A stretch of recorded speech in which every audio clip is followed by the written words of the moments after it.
It is the most important issue, in my view, in human history. It's not merely that we're not alone, but we have never been alone. As I said, it's lucky I didn't end up in jail, because I drove my friends up the wall. I pushed my security clearance to the limit. I used to get into classified file cabinets and sort through material and look for photographs and reproduce things that should not have been reproduced.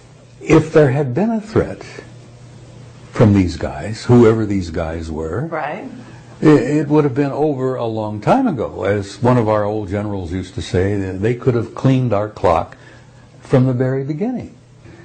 Because when we started shooting at them, they had a unique way of eliminating all of the electrical systems in our aircraft. That these guys could be walking up and down the corridors of SHAPE headquarters, or the Pentagon, or the White House. Were they? I have always suspected that, yes, they have been. How do you tell Christian fundamentalists that that lovely man from Galilee 2,000 years ago was a part of that program? At me, and he went over to the vault and he pulled this thing out. He said, threw it on my desk, and he says, "Hey, this will wake you up. Read this." It was the assessment. And he said, when the old man read that story, or with that report, the assessment, he says it hit him like a truck, hit him like a ton of bricks. Mm-hmm. He told me that the general threw his hat across the desk and he says, "Do you know what the hell this means? Everything we've got, everything we've done, everything we've had doesn't mean a damn thing." Monumental aggravation and frustration that the government had continued over all these years to lie to the people. A real hero, a real hero in a lot of people's eyes, because you came forward at a time and said, "I signed an oath, but, it doesn't matter. Come get me. I'm going to tell the truth because people need to know." I said it, and I'll say it again, and I shared it with Bill downstairs. I believed from the very beginning, and I still hold deep in my heart, that this is the greatest story in human history. This is a story of who we are, how we came to be here, what kind of a species we are, and where we're going. It is the most important issue, in my view, in human history. It's not merely that we're not alone, but we have never been alone. We have had what I have shared many times. We have had an intimate interrelationship with advanced extraterrestrial intelligence from the beginning of human history. And that is dynamite. And I've tried to share what I've learned, and I told Bill earlier, I will tell you what I've seen, what I've learned, and what I've concluded. And this will probably be, I really sincerely believe, that this will be my last interview. So I will share with you things that I strongly believe and strongly hold, that even today, it's the greatest story in human history. It involves who we are. It involves what we are as a species. It involves how we came to be. Now, for many, many years, I held to the view that once we could get this out, many of us who were military would say what we've seen, what we've learned, what we've concluded, experiences we've had personally. And I kept naively thinking, once we get it out, the public is going to clamor for more. Oh, tell us more, tell us more, tell us more. And then the government would respond by opening up and telling the public the truth. Well, forgive me, I certainly have learned my lesson. That didn't happen, and I believe it isn't about to happen, because the story is simply too big. This involves our origins as a species, as a race. I've almost reached the point where I am sympathizing with the government for not telling the truth, and I'm to a point where I sympathize with the government by saying that the masses of people out there probably are not ready for the truth. That the masses of people probably couldn't handle the truth. Because the truth is incredible. It's dynamite. I used an analogy about Pandora's box, and I know you're familiar with the old Greek legend. This alien issue, this extraterrestrial presence issue, is like Pandora's box. You can't open it just a tiny bit. You can't just tiny lift the lid and let just a little bit out. Because if you open the box, boom, everything's going to come out. The masses of people are going to demand more, more, more, and more, which I believe they have a right to. But that mass of information and fact is going to be earth-shaking, literally earth-shaking. Wouldn't you consider yourself something of an ordinary person? I mean, obviously you're fairly extraordinary. I've always felt of myself as a typical ordinary guy, yeah. All right. And you handle it. So Not easily. Not easily, really? No. Can you tell me what it was like? Let me tell you that when you first I've been found at this out? for over 40 years. Right. And I first began to get some information of what was involved here. That to me was like a drug addict. You know, I've never taken drugs. Well, I smoke a little, and I drink coffee, and I have a little bourbon now and then. But aside, I've never taken hard drugs. Right. But it was almost like an addict. Once I learned, officially, from government documents, what was taking place, what was happening, my God, I couldn't get enough. I couldn't learn enough. I was voracious to get more and more and more and more. And I became a nuisance to my friends. It's a wonder that I was able to retire honorably without ending up in Fort Leavenworth, which is a disciplinary barracks, by the way. It's a prison, military prison. It's amazing that I've gotten to this point in my life without going to jail. Okay, well, you were highly respected at the time when you discovered this information. Would you say that in your career as a military? I had been given a cosmic top secret clearance, which was and still is the highest security classification that NATO has. Okay, but cosmic top secret, did that mean to you that you were going to be let in on the secrets of our, extraterrestrial relations with other planets? No, it simply meant that I was given access to a military document, a study that NATO conducted from 1961 to 1964. When I got to shape in Paris in 1963, I learned of a study that was underway. I had had a top secret clearance when I arrived, which you had to have to get to that particular assignment. It was a rather choice assignment, by the way. Paris, in those days, took my family. My kids went to high school in Paris. It was a choice assignment, and not everybody got that assignment. You were selected, and you were analyzed, and you had to have so many little pluses in your box to get that. So, but top secret way back then. Top were secret. you naive? Did you have no idea No. when you first came across this information? I had some suspicions, and I was curious. about the extraterrestrial So you issue. had suspicions way back. Oh, what yeah. is this, Oh, yeah. 19 in the 60s? Well, you had suspicions. I went into the Army in 1950. Right. And I paid attention, and I used to read a lot. And I always had a nagging suspicion that there was something more going on out there than we were being told. Did you know about underground bases at that point? No, not at that time. Uh-huh. Now, being exposed to this shape study in 1964 Right. was simply the appetizer for me.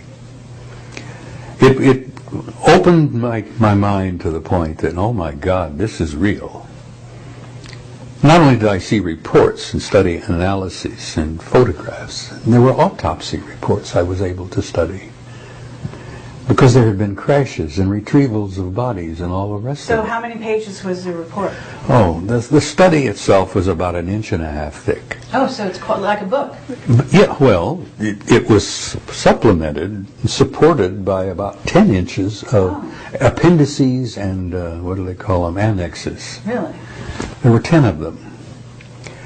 So the study it laid out the problem, as any military study will do. It laid out the problem, the purpose and the meaning of the study, and some of the conclusions of the study, and then it referred to the annexes, which were the ones that had all the details. I see. For example, there was an annex on retrieval of bodies and autopsies with photographs. Okay. So once I got a chance to go through this thing, with my cosmic clearance allowed me access to it in the vault. At any time you could go back in? Well, at any time I was on duty in SHOCK. SHAPE is Supreme Headquarters Allied Powers in Europe. SHOCK is the Supreme Headquarters Operations Center. It was the war room. Okay. I worked in there regularly. I ran duty rosters. I was a senior NCO at the time. I was a senior master sergeant at the time. And my clearance allowed me, I had a desk in SHOCK. I had a desk in the Operations Center over in the corner. And I ran the duty rosters, and I was in charge of giving assignments and all to all of the lower enlisted men. I even ran a duty roster for the controllers, which were 06 rank, colonels, captains in the Navy, and we were in the middle of a bloody Cold War. Okay, so it was during the Cold This War. was in 1960. I arrived in 63. Right. The study was completed in 64. The Warsaw Pact and NATO were lined up along a divided Europe. We were bristling with arms. We had 50 divisions here. The Soviets in the Warsaw Pact had 100 divisions here. World War III was just moments away. Okay. That's how close it was. So Young what you're people like saying- yourselves cannot imagine what that would be like. So this is a serious desk that you've got. In Yeah, other words. yeah. It's a lot of I responsibility. worked in the war room. I had access to the vault, and my clearance allowed me there. So we're in the middle of what's called the Cold War, and you're reading about our relationships and interactions with alien races. Well, let me give you some reason, first of all, why the study was concluded. In February of 1961, there was a massive flyover of unidentified objects coming out of the east from the Soviet Warsaw Pact area, flying toward the west, coming over our lines, over NATO lines, over Germany, over France. These objects were very high, very fast, in formation, obviously under intelligent control, Did you and they see were this? circular disc shapes. Did you see it? I didn't know. Oh. Was it filmed? I wasn't there in 61. Was it filmed? Well, oh yes, we had film of it. Really? The How point many- is that how many Gordon were there? Cooper, who I'm sure you're familiar with, one of Yeah. our famous astronauts Yes. from the old years. Gordon's gone now. But Gordon shared with me one time, and he shared it publicly. He said, when I flew over Germany in the 50s, he says we'd see these things all the time. He says we wondered what they were, because it was obviously they were under intelligent control. They would fly over our lines, or they'd come out of the Soviet sector flying west, as I said, over France, Germany, France, England. They'd turn north over the southern coast of England, and then they would disappear off of NATO radar over the Norwegian Sea. Okay, and you knew, or I assume, the government figured out they weren't Soviet. Is that right? The government didn't know from the very beginning, at least NATO didn't, what they were. We thought they were Soviets for a time. We learned that the Soviets thought they belonged to us. Right. But they were very high, very obviously under intelligent control, in formation, and they would come sometimes en masse. The flyover in February of '61 was a couple of hundred of them. They couldn't count them. Well, and they thought, oh my God, World War III started here. Exactly. Didn't the base at that point aim and shoot? Everybody got on alert. We didn't have the capability to shoot because they were too high and they were too fast. And in those days, we did not have the aircraft nor the weaponry to deal with this. And they were always obviously under intelligent control. So this is why the study was put into The study was initiated in '61. I arrived in '63. It was concluded and published in '64. And that, as I said, what's changed my life. Okay, what was the conclusion? You said they came to some conclusion. The study was designed initially to determine if there was a threat to Allied forces in Europe. It was a military study, a simple beginning. What the hell is going on? Was it a yes Is there a threat here? Is there? Was there? And they concluded after 3 years, apparently not. No threat. Really? That's right. Now, the reason they concluded that is, first of all, the technology that they had been exposed to, the technology that had been repeatedly demonstrated to our military, to the Soviets, to everybody, was so far beyond anything we had or even could imagine that the technology was almost out of this world. No pun intended.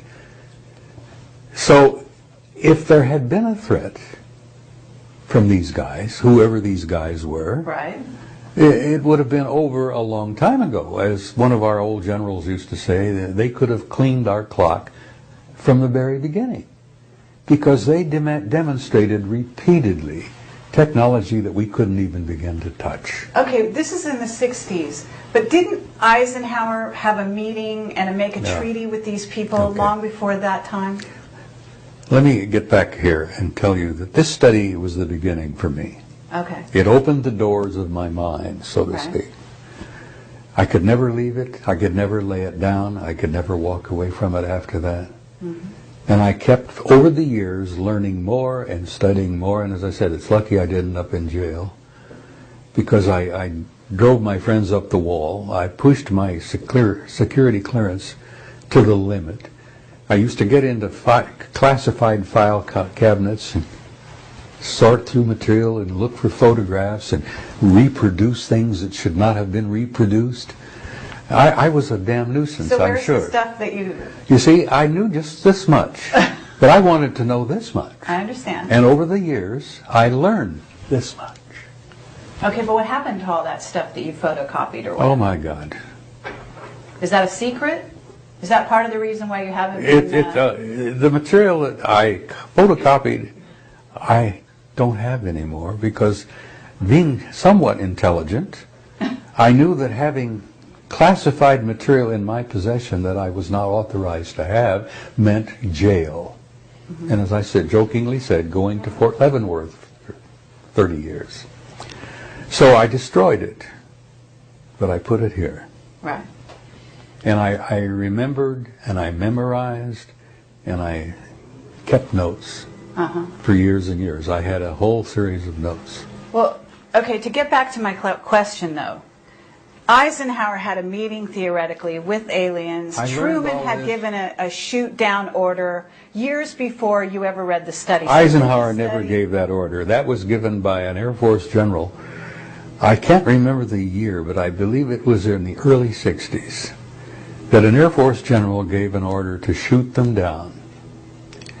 That order was revoked within 90 days because something like 30 aircraft. Because when we started shooting at them, they had a unique way of eliminating all of the electrical systems in our aircraft. They didn't shoot bullets at us. We shot bullets at them and missiles and everything else. But if we attacked them, they had an incredible scientific procedure where they could literally nullify all of the electrical operations in our aircraft. Now, if you're flying a high-performance jet and you're at 30,000 feet going 400, 500 miles an hour, and all of a sudden everything goes dead. And jet pilots used to share that flying one of those 100 series planes was like flying an anvil. They had no glide capability. They were heavy. They were overly armed, and they were heavy aircraft. The only thing keeping them in the sky was a powerful jet engine that kept them going. So if they lost all of their electrical controls, they couldn't even steer, for God's sake. The plane just began going, as I said, it fell like an anvil. Well, we lost a lot of aircraft. A lot of guys got out. They bailed out in time. A lot of planes were lost. We lost a few pilots. Okay. So now, that order to shoot them down was revoked within 90 days. Right. And they never issued that again because they learned their lesson. Don't mess with these guys. Okay, but you're telling me that you read a report in which the military states that their technology is not up to par, so that they can't compete with people that are flying over, invading their airspace, et cetera, et cetera. They don't know, I'm assuming they didn't know what their MO was. They didn't know what they were there to do, right? Let me tell you briefly what the conclusions of this 3-year study was. They concluded that apparently there was not a threat involved, because the repeated demonstrations of technology were so beyond anything we could do or match, that if they were angry at us or they hostile, it'd be over. Okay, but the logic of that is not, it doesn't fit. Let me continue. Just because you can't compete doesn't mean it's not a threat. It still could be a threat. Let me go on. Could be an implied threat. This 3-year study did not find any example of overt hostility on their part. Okay. They were not shooting our planes down. We would shoot at them, but they were, poo-poo. It's like throwing little pebbles at somebody, you see.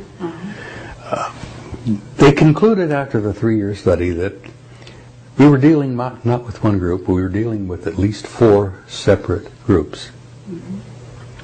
Photographs of crashes, retrievals, landings, and contacts, where they had landed and contacted people, indicated that they were humanoid, all of the 4 different groups. Out of the 4 different groups, all humanoid, one group was so human looking that just like us. They could sit next to us in a restaurant, they could sit next to you in a theater, and you would never know. That was the ones that bothered the admirals and the generals the most. That these guys could be walking up and down the corridors of SHAPE headquarters, or the Pentagon, or the White House. Were they? I have always suspected that, yes, they have been. Okay, have you met any? I've met a couple who I am convinced were from somewhere else, yes. Okay. But that's another story, and we'd be here till midnight if I got into that. Let me finish with what I was telling you about the SHAPE study. The assessment concluded we were dealing with incredibly advanced technology. We were dealing with 4 different groups, all humanoid, but one group looked totally human. We concluded in this study that they were from somewhere else. Another planet, another star system, perhaps another galaxy. We concluded that they were not malevolent or hostile, overtly. They certainly were able to defend themselves.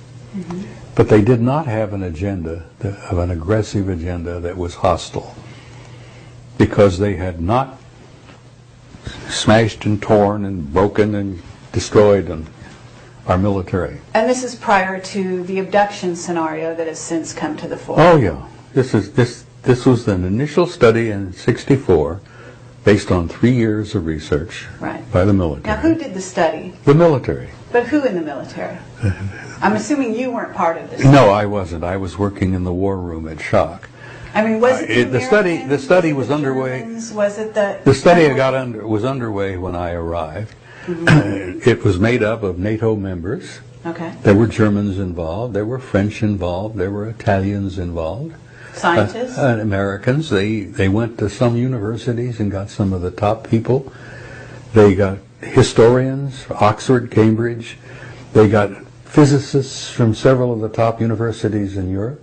Mm-hmm. It was a thorough study. Was it signed by their, in other words, did they sign off on the study? Do you have names? The individuals who contributed to it, the bits and pieces, right, would put initials to, what their particular part to it. You would have anthropologists, historians, geologists. Okay, but do you know their names? I don't know if you're going to tell me. No, I know the names of the guys that I was with at SHAPE headquarters who read the damn thing and signed off on it, yes. Okay, but what about the ones that no, worked on the individuals, I never kept those names because, as I said, this was classified. If I had ever been caught with a piece of paper from this study, I could have gone to jail.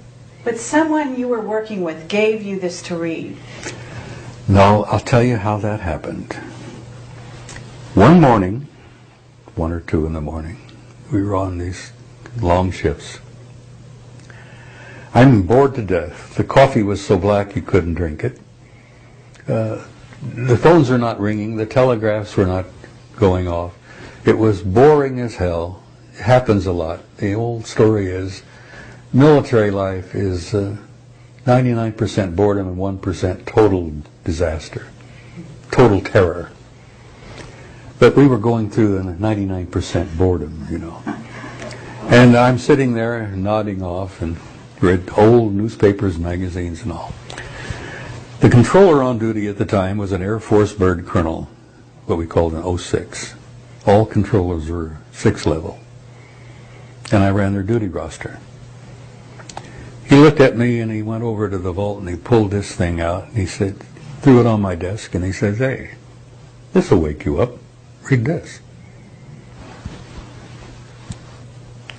It was the assessment. And it dealt with UFOs.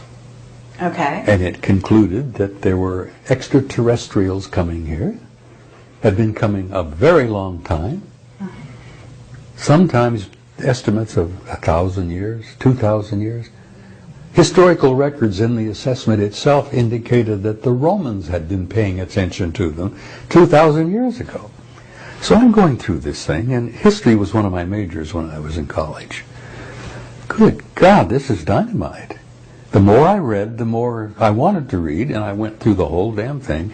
And then later, every time I was on duty in Shock, I would go over to the vault, pull it out, go through it again. So did you have conversations with your office? We had limited conversations because you could not discuss classified material outside of Shock because there were too many ears.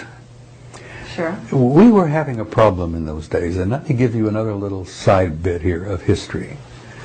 We were in the middle of a vast French spy ring, which, if you really want to do the follow-up on that, you get a book by Leon Uris called Topaz.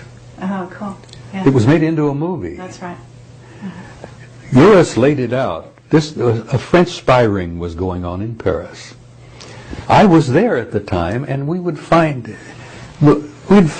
French Air Force officers. We found a French general one time in the woods outside of SHAPE.